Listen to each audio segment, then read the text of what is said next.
everyone. So today let's start with our question number 6 of exercise 4.2. A cottage industry produces a certain number of pottery articles in a day. It was observed on a particular day that the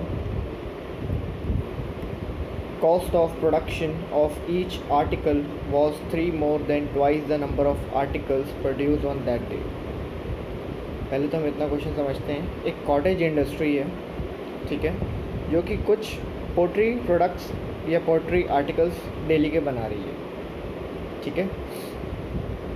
अब question बोलता है कि किसी एक दिन उन्होंने observe किया कि वो जो आर्टिकल बना रहे थे उस दिन के लिए उस एक आर्टिकल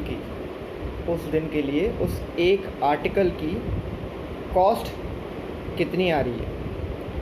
कॉस्ट के बारे में उन्होंने कहा है 3 more than twice the number of articles produced on that day. मतलब उस दिन जितने भी आर्टिकल्स बने थे, है ना, लेट अस सपोज 100 आर्टिकल्स बने थे, तो उसका हम ट्वाइस कर देंगे और 3 more +3 और करना होगा उसमें, तो इतनी टोटल कॉस्ट हो जाएगी. मतलब एक तरह से 100 हमने सपोज किया था तो ट्वाइस किया तो 200 हो गया, और 3 more में +3 किया तो 203. मतलब एक तरह से क्वेश्चन बोल रहा है कि इतनी कॉस्ट आ रही है एक आर्टिकल की उस पर्टिकुलर डे में, ठीक है. या ये एक एग्जांपल बस लिया था हमने आपको समझाने के लिए. This will not be related to the question. अब आगे बढ़ते हैं. If the total cost of production on that day was ₹90. अब क्वेश्चन बोलता है कि उस दिन जितने भी आर्टिकल बने थे, एक आर्टिकल नहीं, इस चीज़ पे ध्यान दीजिएगा. अब क्वेश्चन सारे आर्टिकल्स की बात कर रहा है. If the total cost of production on that day, मतलब सारे प्रोडक्ट्स के प्रोडक्शन का जो पैसा लगा है उस दिन वो है ₹90, ठीक है. 90 रुपीज़ लगा है सारे प्रोडक्ट्स के प्रोडक्शन का, सारे आर्टिकल्स के प्रोडक्शन का. तो अब क्वेश्चन बोलता है then find the number of articles produced. मतलब हमें फाइंड करना है कि उस दिन कितने आर्टिकल बने और the cost of each article, और हमें कॉस्ट भी निकालनी है हर एक आर्टिकल की, ठीक है. एक तरीके से और समझाता हूँ आपको. ये एक कॉटेज इंडस्ट्री है जो कि ये इतने आर्टिकल्स प्रोड्यूस कर रही है, ठीक है. कुछ भी आर्टिकल्स हो सकते हैं.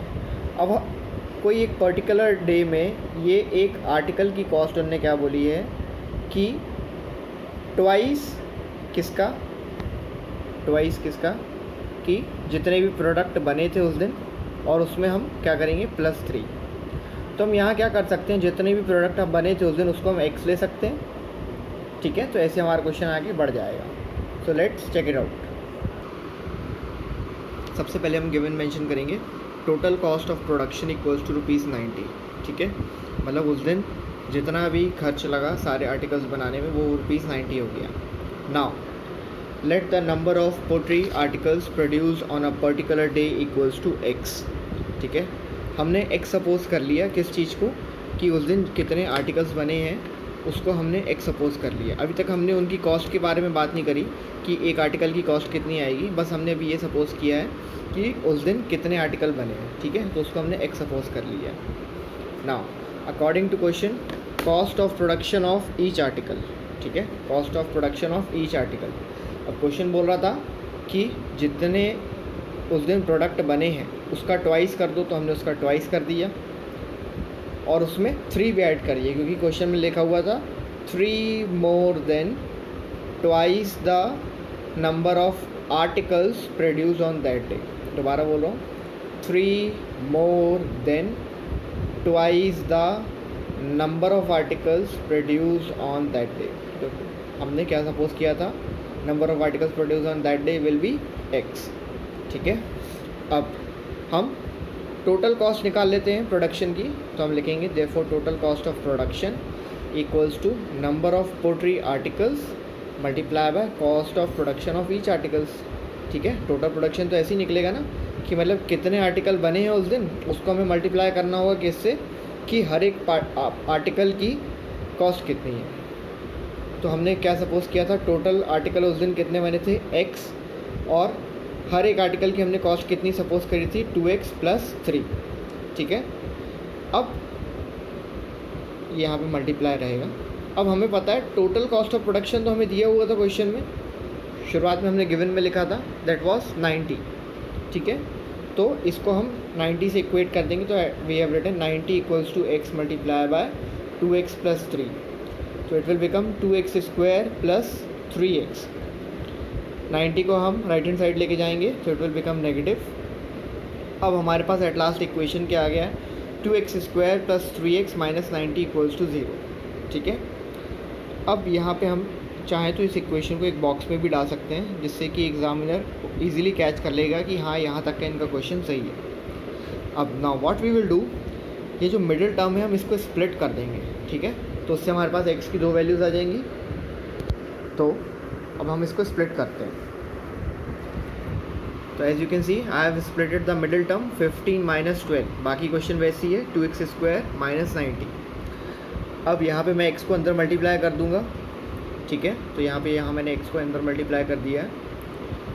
अब इस टर्म में मुझे सिर्फ x कॉमन दिख रहा है, क्योंकि 2 इवन नंबर है, 15 ऑड नंबर है, कुछ कॉमन और निकल नहीं सकता, तो मैंने सिर्फ x कॉमन निकाल लिया।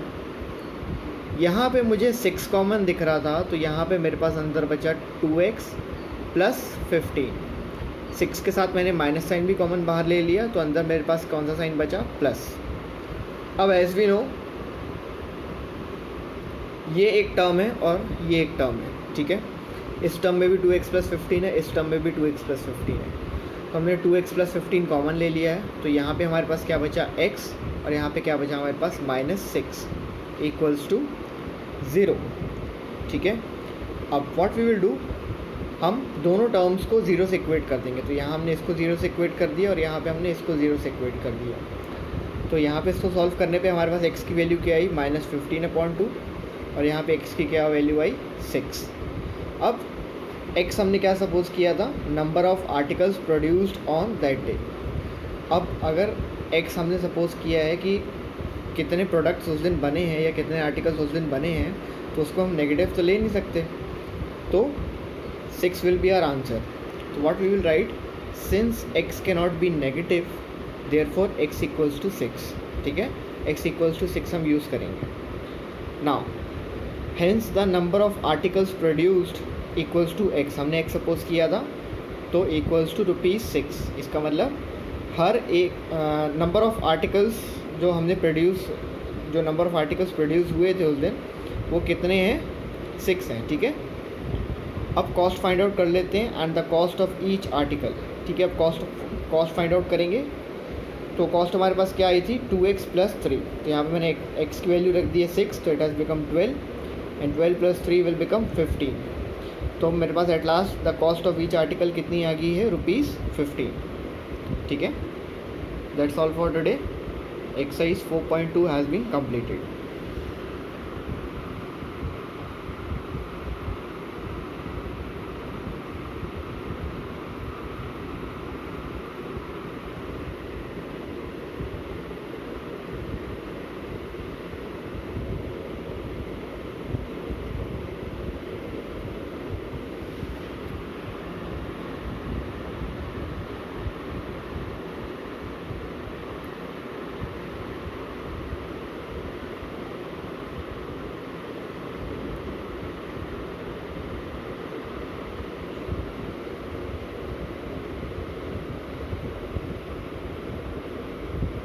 That's all for today. Thank you. Have a nice day. Please subscribe the channel for further updates.